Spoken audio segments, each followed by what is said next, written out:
एक नगर में 4 ब्राह्मण पुत्र रहते थे। चारों में गहरी मैत्री थी। चारों ही निर्धन थे। निर्धनता को दूर करने के लिए चारों चिंतित थे। उन्होंने अनुभव कर लिया था कि अपने बंधु बांधवों में धनहीन जीवन व्यतीत करने की अपेक्षा शेर हाथियों से भरे कंटीले जंगल में रहना अच्छा है। निर्धन व्यक्ति को सब अनादर की दृष्टि से देखते हैं, बंधु बांधव भी उससे किनारा कर लेते हैं, अपने ही पुत्र पौत्र भी उससे मुख मोड़ लेते हैं, पत्नी भी उससे विरक्त हो जाती है। मनुष्य लोक में धन के बिना न यश संभव है न सुख। धन हो तो कायर भी वीर हो जाता है, कुरूप भी सुरूप कहलाता है और मूर्ख भी पंडित बन जाता है। यह सोचकर उन्होंने धन कमाने के लिए किसी दूसरे देश को जाने का निश्चय किया। अपने बंधु बांधवों को छोड़ा, अपनी जन्मभूमि से विदा ली और विदेश यात्रा के लिए चल पड़े। चलते चलते क्षिप्रा नदी के तट पर पहुंचे। वहां नदी के शीतल जल में स्नान करने के बाद महाकाल को प्रणाम किया। थोड़ी दूर आगे जाने पर उन्हें एक जटाजूटधारी योगी दिखाई दिए। इन योगीराज का नाम भैरवानंद था। योगीराज इन चारों नौजवान ब्राह्मण पुत्रों को अपने आश्रम में ले गए और उनसे प्रवास का प्रयोजन पूछा। चारों ने कहा, हम अर्थ सिद्ध के लिए यात्री बने हैं, धनोपार्जन ही हमारा लक्ष्य है। अब या तो धन कमाकर ही लौटेंगे या मृत्यु का स्वागत करेंगे।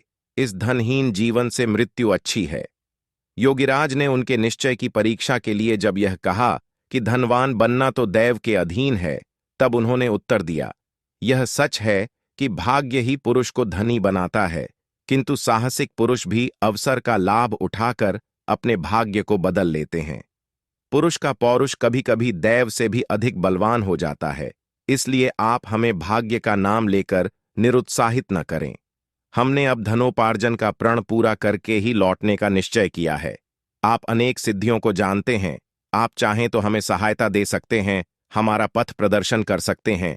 योगी होने के कारण आपके पास महती शक्तियां हैं। हमारा निश्चय भी महान है, महान ही महान की सहायता कर सकता है। भैरवानंद को उनकी दृढ़ता देखकर प्रसन्नता हुई। प्रसन्न होकर धन कमाने का एक रास्ता बतलाते हुए उन्होंने कहा, तुम हाथों में दीपक लेकर हिमालय पर्वत की ओर जाओ। वहां जाते जाते जब तुम्हारे हाथ का दीपक नीचे गिर पड़े तो ठहर जाओ। जिस स्थान पर दीपक गिरे उसे खोदो, वहीं तुम्हें धन मिलेगा। धन लेकर वापस चले आओ। चारों युवक हाथों में दीपक लेकर चल पड़े। कुछ दूर जाने के बाद उनमें से एक के हाथ का दीपक भूमि पर गिर पड़ा। उस भूमि को खोदने पर उन्हें ताम्रमयी भूमि मिली। वह तांबे की खान थी। उसने कहा, यहां जितना चाहो तांबा ले लो। अन्य युवक बोले, मूर्ख, तांबे से दरिद्रता दूर नहीं होगी। हम आगे बढ़ेंगे, आगे इससे अधिक मूल्य की वस्तु मिलेगी। उसने कहा, तुम आगे जाओ, मैं तो यहीं रहूंगा। यह कहकर उसने यथेष्ट तांबा लिया और घर लौट आया। शेष तीनों मित्र आगे बढ़े। कुछ दूर आगे जाने के बाद उनमें से एक के हाथ का दीपक जमीन पर गिर पड़ा। उसने जमीन खोदी तो चांदी की खान पाई। प्रसन्न होकर वह बोला, यहां जितनी चाहो चांदी ले लो, आगे मत जाओ। शेष दो मित्र बोले, पीछे तांबे की खान मिली थी, यहां चांदी की खान मिली है, निश्चय ही आगे सोने की खान मिलेगी, इसलिए हम तो आगे ही बढ़ेंगे। ये कहकर दोनों मित्र आगे बढ़ गए। उन दो में से एक के हाथ से फिर दीपक गिर गया। खोदने पर उसे सोने की खान मिल गई।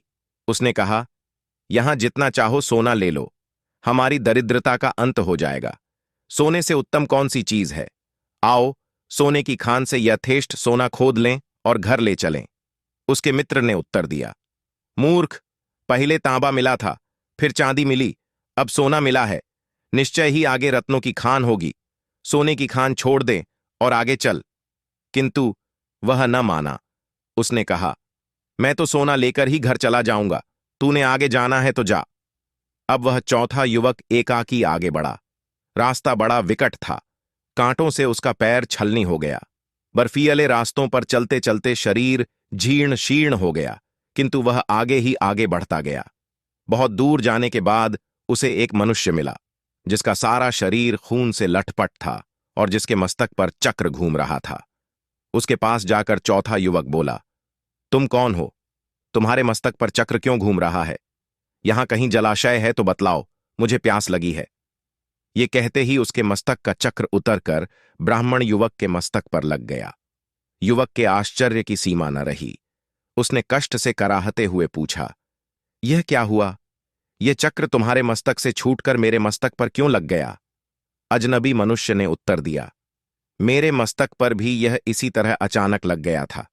अब यह तुम्हारे मस्तक से तभी उतरेगा जब कोई व्यक्ति धन के लोभ में घूमता हुआ यहां तक पहुंचेगा और तुमसे बात करेगा। ब्राह्मण युवक ने पूछा, यह कब होगा? अजनबी, अब कौन राजा राज्य कर रहा है? ब्राह्मण युवक, वीणावत्सराज। अजनबी, मुझे काल का ज्ञान नहीं। मैं राजा राम के राज्य में दरिद्र हुआ था और सिद्ध का दीपक लेकर यहां तक पहुंचा था। मैंने भी एक और मनुष्य से यही प्रश्न किए थे जो तुमने मुझसे किए हैं। ब्राह्मण युवक, किंतु इतने समय में तुम्हें भोजन व जल कैसे मिलता रहा? अजनबी, यह चक्र धन के अति लोभी पुरुषों के लिए बना है। इस चक्र के मस्तक पर लगने के बाद मनुष्य को भूख, प्यास, नींद, जरा, मरण आदि नहीं सताते। केवल चक्र घूमने का कष्ट ही सताता रहता है। वह व्यक्ति अनंत काल तक कष्ट भोगता है। यह कहकर वह चला गया और वह अति लोभी ब्राह्मण युवक कष्ट भोगने के लिए वहीं रह गया।